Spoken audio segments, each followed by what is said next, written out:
Welcome to another edition of Digital Marketing 101. I'm Solomon Timothy. Today's question is, what caused my Google rankings to drop? Let's get started. I get a lot of phone calls, typically the week of or the day after Google rolls out an algorithm change saying, hey, my traffic is tanked. I don't have sales. Like yesterday we made $10,000. Today it's like $2,000. Something happened. Can you guys look at my site? Business owners understand that they lost rankings after the fact, right? It's like, oh my God, what just happened? And there's a lot of reasons why Google rankings can drop. I'm going to cover some of the top ones so that you're aware of what happened and what could have happened and how do you prevent this in the future. One of the first things that you need to look out for is if Google actually penalized your site. Penalty. This is not something that happens all the time. Rarely do you get penalized by Google. You have to have done something really bad for Google to penalize you. I mean, really bad, and then Google caught it or somebody reported it, and Google's like, all right, taking manual actions against this site. In the history of all the campaigns that I worked on, I can count on my one hand the penalties that I had to deal with. It's not common, but hey, you might have gotten penalized. So the way you check it is go to Search Console and see if there is any manual penalty for your site so that you're completely aware that happened or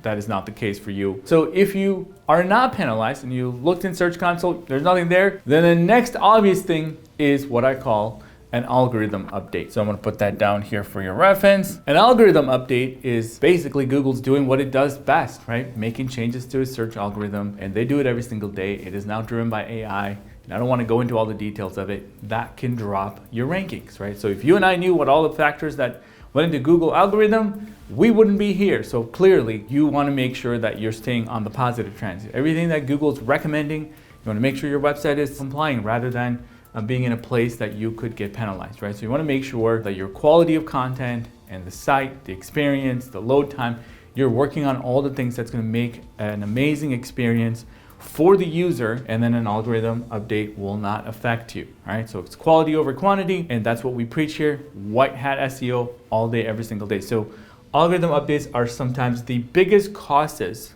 of dropping in rankings just because Google rolls out a change.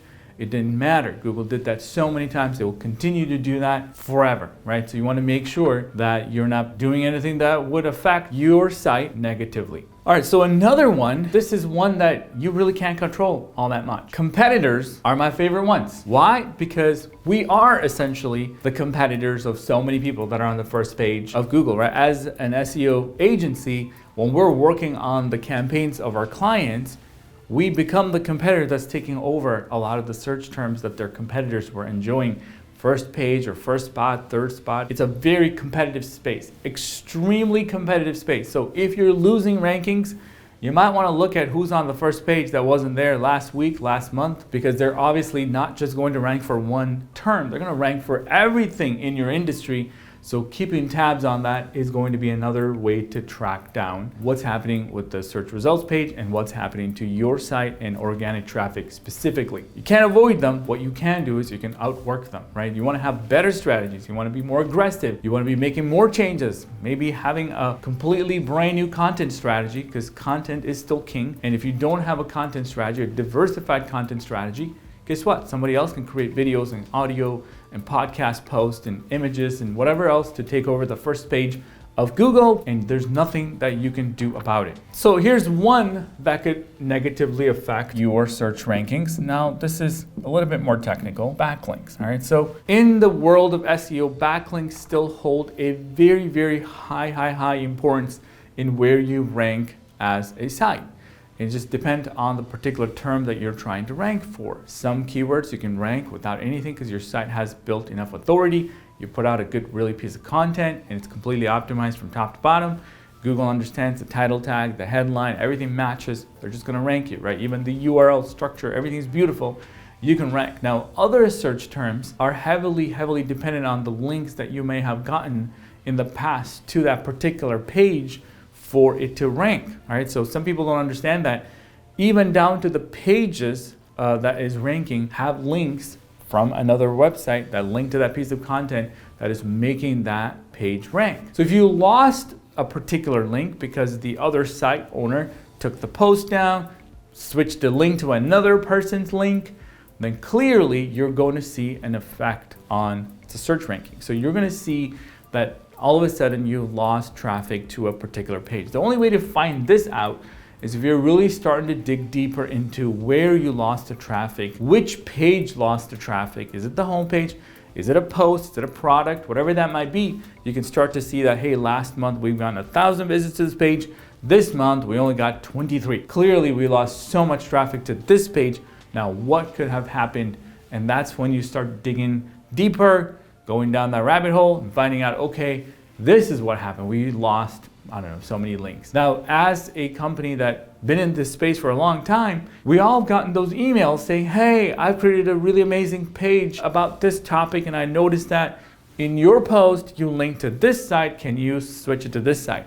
There's a lot of people sending emails to website owners and marketers asking them to switch a link from their site to another site, right? So why do they do that? Well, again, they understand the very basic of how SEO works is quality backlinks, and a lot of them over time is going to tell Google that this is a perfectly optimized page, has a great intent, and if you created a better resource for that topic than what's out there, you have every right to go ask everybody that linked to the last resource to say, hey, can you link it to this, because this is now 100,000 words of content rather than 50,000. People do that all the time, and I believe the strategy works. And if me as a website owner, I prefer your content, I'm just gonna give my users a better experience. So you can switch people's links even though you didn't do anything wrong, right? So it is possible that you may have lost backlinks. Now that can affect a drop in Google rankings. So I'm going to give you another obvious one. A lot of people don't really understand that if you make site changes, it can negatively affect your SEO. What does that mean? What does that mean? That if you make changes to your website that you can negatively affect or you can lose Google rankings? A lot of times when you're working with developers that are not familiar with the basics of SEO or how a page is structured and what's holding it together, and you decide to toss a page, a category, a section of your website, or completely scrap your title tags and meta descriptions because they weren't cool enough, it is going to immediately show the changes in Google search rankings. Many times, companies spend a lot of money revamping their website, paying an agency tens and thousands of dollars who aren't really familiar with SEO or not going to spend as much time and energy on the SEO as the previous agency might have. What's going to happen is the day that that site goes live, you're going to start seeing the traffic declining. Why? Because maybe there weren't proper 301 redirects set up, or maybe content wasn't migrated. They thought it was too much content, so they just deleted half the words on a page.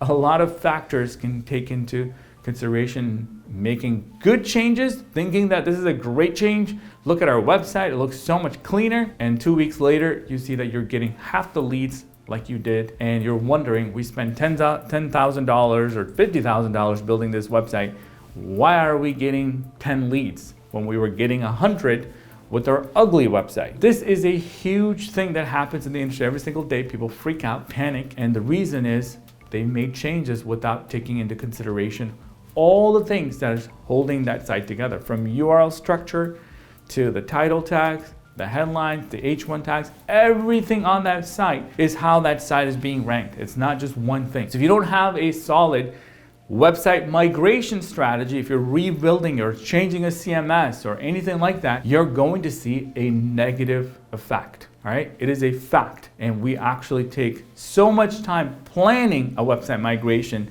than just pushing buttons and changing the DNS and launching a new website. You have to spend hours on out finding the previous page to the new page if a URL is being changed, and really make sure that the content is not removed and everything is staying intact. You're just swapping a layout, or even when you're swapping a CMS system. This is a big job, and it needs to be taken with a lot of care.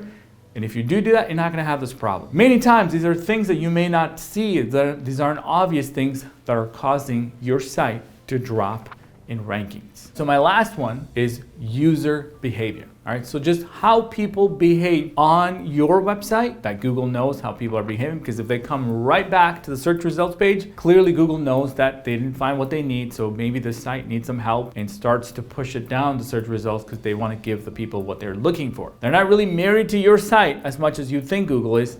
Google is married to the user and want to make sure that they're going to keep coming back because that is the source of all of their income. What they do before they come to your site, and that's on the search results page, if they're not clicking on your search result as much as they used to, you're going to start seeing ranking drops. So you really have to pay attention to all your title tags and all the things that show up on the search results, or how they behave when they come to the site. Are they leaving in a couple of seconds? Do they engage with the content? Do they play a video? And the more things that you can make them do while they're on the site and the time on site, right, and not them bouncing kind of off, will help you at the end of the day retain that traffic and retain the rankings on the first page or whatever page that you're on search results. So user behavior is more important than ever. Many times you don't realize that if you just leave your site alone, it can hurt, right? You need to constantly be working on adding more content, making it more easier to navigate. What does this site look like on a mobile device? What happens,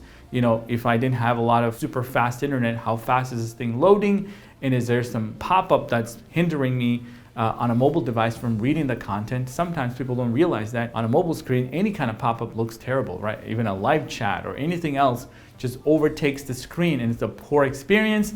I'm going to leave, right? I'm not going to stay there anymore. Even though you were really trying to help me, I really don't like the way that the site looks like on a mobile device while I'm in the midst of trying to find some information.